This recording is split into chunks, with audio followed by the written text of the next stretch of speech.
The NBC Action News investigation you're about to see is already getting results. Tonight, election officials in Kansas and Missouri are taking action to prevent dead people from casting votes. Well, to break the story, NBC Action News investigator Russ Potasic sorted through thousands of suspected dead registered voters. Elizabeth and Mark, until our investigation, although long buried, on paper they were alive and qualified to go to the polls. And in a few cases, records showed the dead actually voting.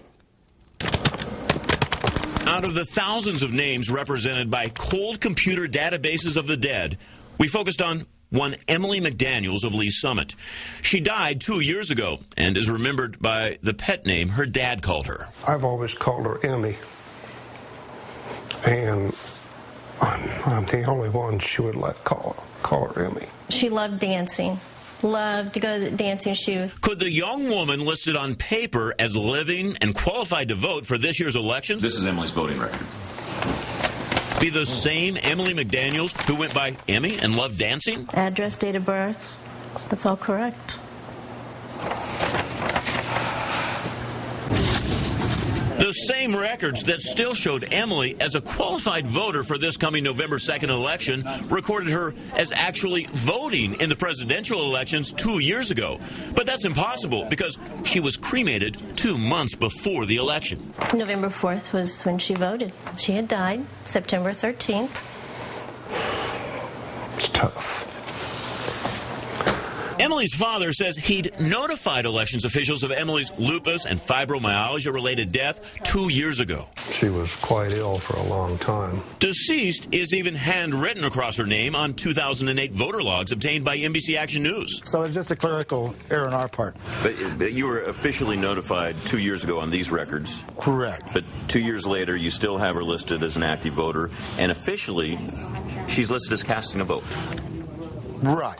But she hasn't really casted a vote. Officials say the voter appeal tab next to Emily's name wasn't torn, indicating although Emily was recorded as voting, no one actually cast an official ballot. So that's our fault that we missed that. Here's the death information over here. Missouri Watchdog analyst and reporter Earl Glenn tipped us to Emily's case and to over 1,900 registered voters in Kansas and more than 4,200 registered voters in Missouri that his review identified as having names and birth dates that match the Social Security death list. Given these lists of inactive voters, I could vote all day long. Although our investigation confirmed cases where dead registered voters were credited with voting, we haven't identified actual ballots being cast. We feel very confident that a dead person did not vote. The potential is really big. I think there's a great potential that an election could be thrown fairly easily. Our investigation identified cases in Johnson and Jackson counties where the dead were not only qualified to vote,